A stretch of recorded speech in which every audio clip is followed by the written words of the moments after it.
നമസ്കാരം. സംസ്ഥാനങ്ങളിൽ BJPയുടെ ഹോളി ആഘോഷം. സ്വാഗതം വക്രദൃഷ്ടിയിലേക്ക്. ഹിന്ദി ഹൃദയഭൂമിയായ ഉത്തർപ്രദേശിലെ തെരഞ്ഞെടുപ്പ് പരാജയത്തിൻ്റെ പരിക്കിൽ നിന്ന് സമാജ്വാദി പാർട്ടിക്കും കോൺഗ്രസിനും കരകയറാൻ സമയമേറെ എടുക്കും. വൻ തകർച്ചയുണ്ടായത് കോൺഗ്രസിനാണ്. ഒരു കാലത്ത് സംസ്ഥാനം അടക്കി വാണിരുന്ന പാർട്ടിക്ക് വെറും 7 സീറ്റുകൾ മാത്രം. ഒറ്റയ്ക്ക് മത്സരിച്ചപ്പോൾ ഇതിനേക്കാളും കൂടുതൽ സീറ്റുകൾ കിട്ടി. പരസ്പരം മത്സരിച്ച SPM BSPക്കും ഇടയിൽ BJP വിരുദ്ധ വോട്ടുകൾ വിഭജിക്കപ്പെട്ടു. BJPയുടെ വർഗീയ ധ്രുവീകരണ രാഷ്ട്രീയത്തിന് കിട്ടിയ മേൽക്കൈയും ഭരണവിരുദ്ധ വികാരവും കൂടി ചേർന്നപ്പോൾ ഉത്തർപ്രദേശിൽ 4-3 ഭൂരിപക്ഷം BJPക്ക്. കോൺഗ്രസിന് തോൽക്കാൻ ഇനി കാവിലെ പാട്ടുമത്സരങ്ങൾ അധികമില്ല. സ്റ്റാറിങ് നേരെ പിടിക്കും. ഇതൊന്നും നേരെ പിടിക്കാൻ ആർക്കും വല്ലതും കൊടുക്കണം. ഞാനേ പോളിടെക്നിക്ക് പഠിച്ചതാ. യന്ത്രങ്ങളുടെ പ്രവർത്തന രീതിയൊന്നും താൻ എന്നെ പഠിപ്പിക്കണ്ട. അതിനാരെതിരെന്ന് എങ്ങനെ വേണമെന്ന് നിങ്ങൾ അല്ല സാറ് എന്നെ അങ്ങോട്ട് ഓടിച്ചോ. ഞാൻ ഓടിക്കാം.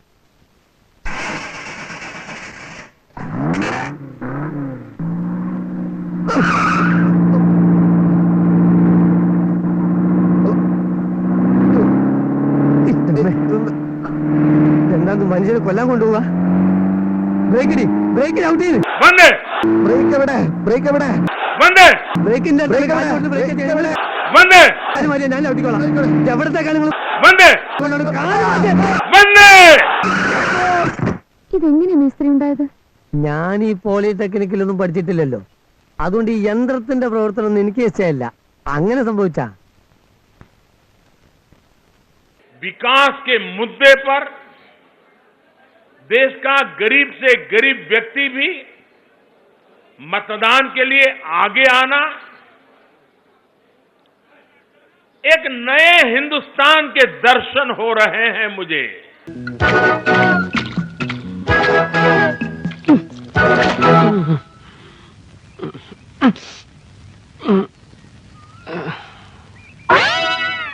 അയ്യേ ചൂല് ചൂല്. എടാ കണ്ണാസേ എന്താ കണി എന്താ നോക്കിയടാ? ചൂലടാ ചൂല്. അയ്യേ കച്ചറയാക്കി നീയും കണ്ട ഓറപ്പിശാശെ വിളിച്ചു കാണിച്ചിട്ട് കണ്ടോന്നോ? ഈ കൊല്ലം പോയില്ലടാ.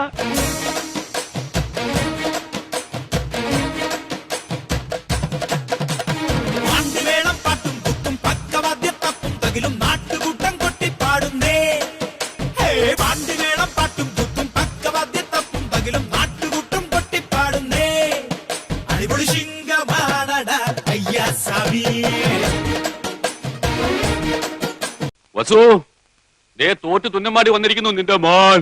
അവനെന്തെങ്കിലും തിന്നാൻ കൊടുക്ക്. എന്തെങ്കിലും പോരാ, സ്വപ്പ കനമായിട്ട് തന്നെ വേണം.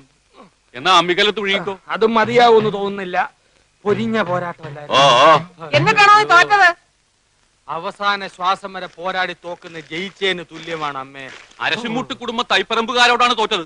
ഞാൻ വിക്ടറിക്കാരോട് മത്സരിച്ച ധീരമായിട്ട് തോറ്റത്, അല്ലാതെ തൈപ്പറമ്പുകാരോടല്ല. ആഹാ, വിക്ടറിയുടെ ക്യാപ്റ്റൻ അശോകൻ എവിടത്തെയാണെന്നോ എന്റെ വിചാരം. എന്റെ ഭഗവാനെ, എന്റെ അനിയത്ത് സുമതിയുടെ മുഖത്ത് ഞാൻ ഇനി എങ്ങനെ നോക്കും? സുമതി കുഞ്ഞമ്മ ഗോഷ്ടി കാണിച്ചോണ്ടിരിക്കാണോ നോക്കാണ്ടിരിക്കാൻ? അമ്മ ധൈര്യമായിട്ട് നോക്കുന്നേ. നീ പോടാ അവിടുന്ന്. ചെസ് മത്സരത്തി ഞാൻ അവനെ തറ പറ്റിക്കും. തലപ്പന്തുകളിലും ചീട്ടുകളിലും തോറ്റപ്പോഴും നീ ഇത് തന്നെ പറഞ്ഞത്. അത് പിന്നെ ഞാൻ ഒരുത്തം മാത്രം വിചാരിച്ചാ മതിയോ? കൂടെയുള്ള കോന്തന്മാരും കൂടെ വിചാരിക്കണ്ടേ? ചെസ്സിനാവുമ്പോ എന്റെ മണ്ട മാത്രം മതിയല്ലോ. എടാ മരമണ്ട, അതിലും നീ തോറ്റേച്ച് വന്നാലുണ്ടല്ലോ നിനക്ക് ഞാൻ പച്ച വെള്ളം തരത്തില്ല. പച്ചവെള്ളം ഫ്രീ ആയിട്ട് ഹോട്ടലിൽ നിന്ന് കിട്ടും. അമ്മ വിശന്നിട്ട് കുടൽ തിത്തൈ പാടുന്നു. അമ്മ വല്ലതും തിന്നെ എടുത്തു വെക്കും. എടാ നാളെ പോയി കുളിച്ചേച്ച് വരാൻ. അമ്മയുടെ പിണ്ണതയില എവിടെ ഇരിക്കുന്നേ? അമ്മയുടെ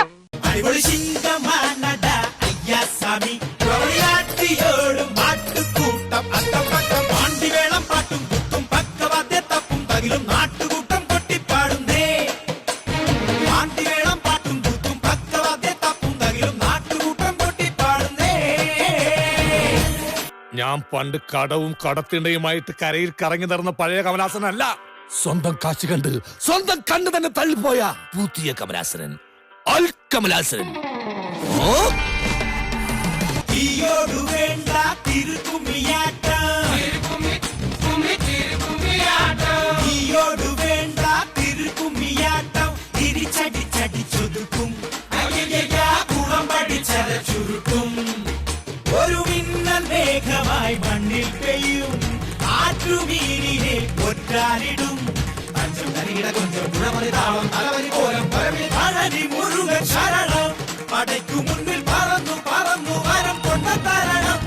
ഈ ബ്ലഡി ഫൂളും ആയിട്ടുള്ള കൂട്ടുകെട്ടും നിങ്ങൾക്ക് അത്ര നല്ലതല്ല. ദേ ഞാൻ രണ്ടാളോടും കൂടിയിട്ട് പറയുന്നത്. ഉത്തർപ്രദേശിലെ പ്രതിപക്ഷ പാർട്ടികൾ പരാജയത്തിൽ നിന്ന് പാഠം ഉൾക്കൊണ്ടാൽ നന്ന്. തീർച്ചയായും വിജയത്തിൽ പ്രധാനമന്ത്രിക്കും BJPക്കും അഭിമാനിക്കാം. പക്ഷേ നോട്ട് നിരോധനം ഉൾപ്പെടെയുള്ള ഭരണവിഷയങ്ങളിൽ ഊന്നുന്നതിന് പകരം രാമജന്മഭൂമി വിഷയവും പ്രധാനമന്ത്രിയുടെ വിവാദ ഖബറിസ്ഥാൻ മോഡൽ പ്രസംഗങ്ങളും വഴി അത്യന്തം അപകടകരമായ ധ്രുവീകരണ രാഷ്ട്രീയമാണ് UPയിൽ BJP കളിച്ചത്. 19% ന്യൂനപക്ഷ വിഭാഗങ്ങളുള്ള സംസ്ഥാനത്ത് ഒരു മുസ്ലിം സ്ഥാനാർത്ഥിയെപ്പോലും മത്സരിപ്പിക്കാത്ത BJPക്ക് എല്ലാവരെയും ഉൾക്കൊള്ളുന്ന ഇൻക്ലൂസീവ് പൊളിറ്റിക്സിനെ കുറിച്ച് മിണ്ടാൻ പക്ഷേ അവകാശമില്ല. ഈ തെരഞ്ഞെടുപ്പുകളിലെ വിരോധാഭാസം നോക്കണേ. മണിപ്പൂരിൻ്റെ അഭിമാനത്തിനു വേണ്ടി തൻ്റെ ജീവിതവും ആരോഗ്യവും ഉഴിഞ്ഞു വെച്ച് വർഷങ്ങളോളം നിരാഹാര സമരം നടത്തിയ ഇറോം ശർമിളയ്ക്ക് കിട്ടിയത് 100 വോട്ടുകളിൽ താഴെ. നോട്ടയ്ക്കും പിന്നിൽ കാലുമാറ്റക്കാർക്കും ആയാറാം ഗയാറാം രാഷ്ട്രീയക്കാർക്കും വൻ ഭൂരിപക്ഷവും. ഇറോം ശർമിളയുടെ പാർട്ടി മാത്രമല്ല, അവർ വോട്ട് ചെയ്ത CPIയും പച്ച തൊട്ടില്ല. സാർ, മണിപ്പൂരിൽ ഗാന്ധിയൻ സത്യാഗ്രഹ രീതിയിൽ ഏറ്റവും കൂടുതൽ സത്യാഗ്രഹം അനുഷ്ഠിച്ച ഒരാൾ ഇറോം ശർമിളയാണ്. ആ ഇറോം ശർമിള അവരെ മണ്ഡലത്തിൽ അവർ വോട്ട് ചെയ്തിട്ട് അവർ പ്രഖ്യാപിച്ചത്, ഇന്നത്തെ ഇന്ത്യൻ സാഹചര്യത്തിൽ ഞാൻ വോട്ട് ചെയ്തത് ഇടതുപക്ഷത്തിനാണ്, CPIക്കാണെന്ന്. ഇടതുപക്ഷം ഇന്ത്യയിൽ ദുർബലമാണ്. വർഗീയതയുടെ ഇരുട്ടിൽ നിന്ന് ഇന്ത്യയെ പുറത്തു കടക്കാനുള്ള ശക്തിയുണ്ടെന്ന് അവർ പോലും പ്രഖ്യാപിക്കപ്പെടുമ്പോൾ തീർച്ചയായിട്ടും അതെല്ലാം നമ്മൾ ശ്രദ്ധിക്കേണ്ടതുണ്ട് സാർ. ഞങ്ങളുടെ നാട്ടിൽ കുറച്ചു കാലം മുമ്പ് ഒരു കിണറ്റിൽ ഒരു കുട്ടി വീണു. അപ്പോൾ കുറേ ആളുകൾ ആ കുട്ടി വീണത് കാണാൻ വേണ്ടി ഓടിക്കൂടിയാണെങ്കിൽ ഒരാൾ പെട്ടെന്ന് ആ കിണറ്റിലേക്ക് എടുത്ത് ചാടി. ഭാഗ്യത്തിന് ഒരു 4 അടി 5 അടി വെള്ളം ആ കിണറ്റിലുണ്ടായിരുന്നു. ചാടിയ വഴിക്ക് തന്നെ അയാൾ ആ കുട്ടീനെ എടുത്ത് പൊന്തിച്ചു. എല്ലാവരും കൂടി 2 ആളെയും പിടിച്ച് കയറ്റി. നാട്ടുകാർ മുഴുവൻ സ്വീകരണം കൊടുക്കുന്ന നേരത്തെ അയാളിങ്ങനെ നോക്കിക്കൊണ്ടിരിക്കുകയാണ്. ആരാണ് എന്നെ ഈ കിണറ്റിലേക്ക് തള്ളിയിട്ടെന്നാണ് അയാൾ നോക്കിക്കൊണ്ടിരിക്കുന്നത്. അതേപോലെ മണിപ്പൂരിൽ ഒരു തെരഞ്ഞെടുപ്പ് നടന്നു. ഇറോം ശർമിളയ്ക്ക് ഏതാണ്ട് 90 വോട്ട് കിട്ടി. അവർ കേരളത്തിലേക്ക് വരികയാണ്. എന്നെ ആരാണ് പിന്തുണച്ചത് എന്ന് അന്വേഷിച്ചിട്ട് അവർ ഇങ്ങോട്ട് വരികയാണ്. അവിടെ ഇരിക്കുന്ന ആളുകളൊക്കെ അവിടെ ഉണ്ടാവണം എന്നാണ് എനിക്ക് സൂചിപ്പിക്കാനുള്ളത്. അനിൽ അക്കരയുടെ ഫോൺ ആരോ ചോർത്തുന്നുവെന്നാണ് അനിലിൻ്റെ പരാതി. വടക്കാഞ്ചേരിയിൽ നിന്ന് സ്വന്തം പാർട്ടിയുടെ തന്നെ പൂർണ്ണ പിന്തുണയില്ലാതെ കഷ്ടിച്ച് ജയിച്ചു കയറിയ അനിൽ അക്കരയുടെ ഫോൺ ആരെങ്കിലും ചോർത്തുന്നുവെങ്കിൽ സംഗതി സീരിയസ് തന്നെയാണ്. അത് പിന്നെ എൻ്റെ നാട്ടിലൊരു പീഡനം നടന്നു. അത് CPI നേതാവായതുകൊണ്ട് പിടിക്കുന്നില്ല. എൻ്റെ നാട്ടിലൊരു മന്ത്രിയുണ്ട്, AC മൊയ്തീൻ. അദ്ദേഹത്തിന്റെ വീട്ടിൽ കള്ളൻ കയറി, ആ കള്ളനെയും പിടിക്കുന്നില്ല. അത് CPM ആയതുകൊണ്ടാണോ എന്നെനിക്കൊരു സംശയമുണ്ട്. എന്താണ് ഇവിടെ നടക്കുന്നത്? ഇവിടെ പോലീസിനെ ഉപയോഗിച്ചുകൊണ്ട്, ഭരണത്തെ ഉപയോഗിച്ചുകൊണ്ട് ഫോണുകൾ ചോർത്തുകയാണ് സാർ. ഇവിടെ ഫോണുകൾ ചോർത്തിയാണ് സാർ. ആരുടെ ഫോണാണ് ചോർത്തുന്നത്? എന്റെ ഫോണും ചോർത്തി sir.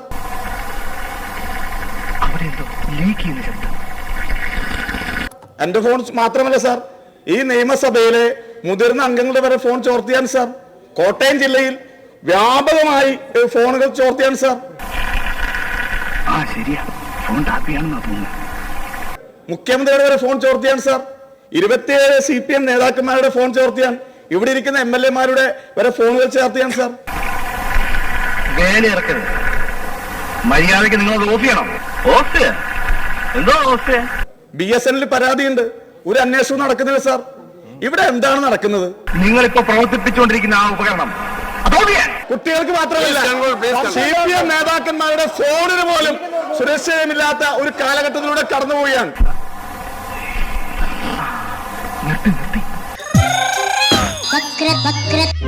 Thiruvithamkoor Devaswom board president Prayar Gopalakrishnan നല്ലൊരു കോൺഗ്രസ് നേതാവായിരുന്നു.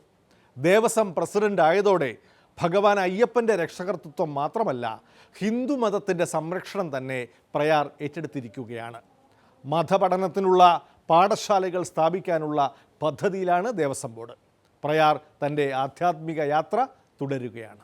ലോകത്തെ ഒരു കുടുംബമായി കാണണമെന്നൊക്കെ 5000 വർഷങ്ങൾക്ക് മുൻപ് സിദ്ധാന്തിച്ചിട്ടുള്ള ഹൈന്ദവതയുടെ ഭാഗമായിട്ടാണ്, അതിൻ്റെ നന്മ കൊണ്ടാണ് സഹോദര മതങ്ങൾക്കൊക്കെ ഇവിടെ കടന്നു വരുവാനും അവരുടെ ആചാരാനുഷ്ഠാനങ്ങൾ അനുഷ്ഠിക്കുവാനും സാഹചര്യമുണ്ടായിട്ടുള്ളത്.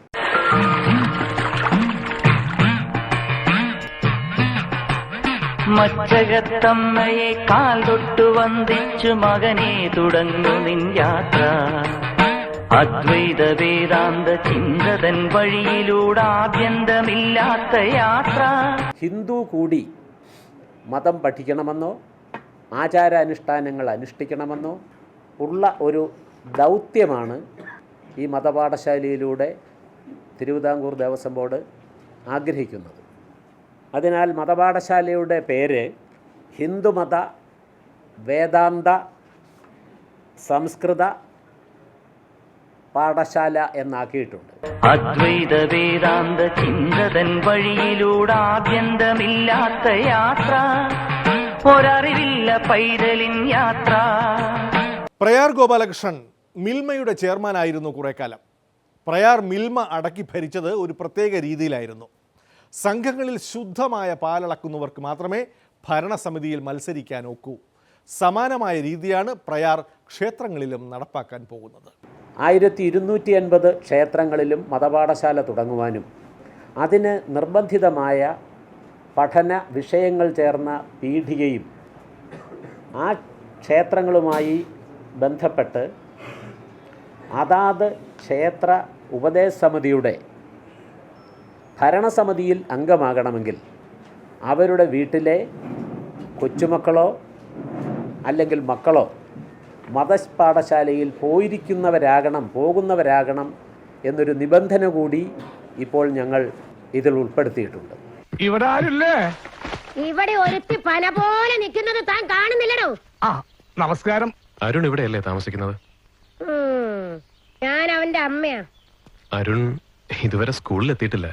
ഞങ്ങൾ അവനെ വിളിക്കാൻ വന്നതാ. അയ്യടാ, ആ പൂതി മനസ്സേ ഇരിക്കത്തേ ഉള്ളൂ. പണിയെടുത്ത് 10 കാശ് കൊണ്ട് തരുന്ന ചെക്കനാ. അവനെ സ്കൂളിൽ വിട്ട് വെടക്കാക്കാൻ ഞാൻ സമ്മതിക്കത്തില്ല. മിൽമ ഉണ്ടാക്കിയ ഒരുവനാണ് ഞാൻ എന്ന് നിങ്ങൾക്കറിയാം.